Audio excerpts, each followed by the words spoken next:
Hello guys అందరికీ welcome to my channel Swathi heartful life friends. ఈరోజైతే మనందరికీ ఎంతో ఇష్టమైన యమ్మీ గుత్తి వంకాయ కర్రీని అయితే మీతో షేర్ చేసుకుంటున్నాను అండి. టేస్ట్ అయితే చాలా బాగుంటుంది.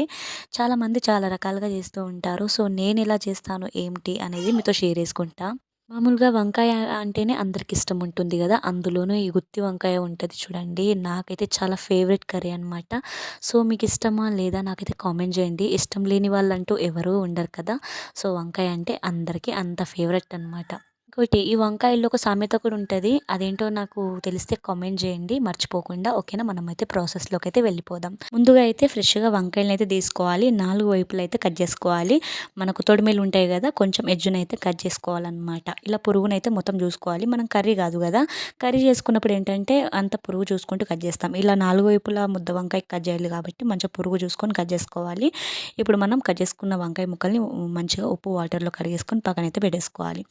ఇంకా మసాలా విషయానికి వస్తే పల్లీలు, వేయించుకున్న పల్లీలు, ఉల్లిపాయ ముక్కలు, పచ్చిమిర్చి ముక్కలు, ఉప్పు, కారం, పసుపు, ధనియాలు, జీలకర్ర వేసి పేస్ట్ అయితే చేసుకొని పక్కన అయితే పెట్టేసుకోవాలి. ఆ లోపు ఇంకో బాండి పెట్టేసుకొని దాంట్లో ఆయిల్, జీలకర్ర, ఆవాలు, పోపు దినుసులు, కరివేపాకు, ఉల్లిపాయ ముక్కలు, పచ్చిమిర్చి ముక్కలు, అల్లం వెల్లుల్లి పేస్ట్ అయితే వేసి ఇలాగైతే ఈ విధంగా మంచిగా ఫ్రై అయితే చేసుకోవాలి ఆయిల్లో. ఇలా మనం ఎంత మంచి ఫ్రై చేసుకుంటే అంత బాగుంటుంది అనమాట. ఇప్పుడు మీరు పసుపు ఇక్కడ కూడా యాడ్ చేసుకోవచ్చు. నేను పేస్ట్ చేసుకున్నప్పుడు పేస్ట్లో వేసుకున్నా. మీరు ఈ టైంలో కూడా మీరు కొంచెం పసుపు అయితే యాడ్ చేసుకోవచ్చు. నేనైతే వంకాయలు వేసిన తర్వాత పైనుండి అయితే వేసిన అనమాట. ఇప్పుడైతే మనం కట్ చేసిన వంకాయల్లోకి అయితే మసాలాని నింపుకొని వంకాయలు అయితే వేసేయాలి. ఆయిల్లో వేసిన తర్వాత వెంటనే కలపకూడదు, మనకు మసాలా అనేది విడిపోతుంది అనమాట. సో దానివల్ల మూత అయితే ఒక 2 నిమిషాలు పెట్టి ఆయిల్లో మంచిగా వంకాయలను అయితే మగ్గించుకోవాలన్నమాట. అదే మెత్తబడేదాకా ఉంచుకోవాలి ఒక 2 నిమిషాల పాటు లో ఫ్లేమ్లో పెట్టుకొని. ఇంకా మూత తీసిన తర్వాత వంకాయలకైతే ఇలా ఆవిరి వచ్చిన తర్వాత మంచిగా వంకాయలను అయితే టర్న్ చేసుకుంటూ ఉండాలి. ఇప్పుడైతే నేను పైనుండి పసుపు అయితే యాడ్ చేసుకుంటున్నా. కొంచెం పేస్ట్లో అయితే కొంచెం వేసిన కాబట్టి ఇక్కడ కలర్ కోసం ఇంకొంచెం అయితే వేసిన అనమాట.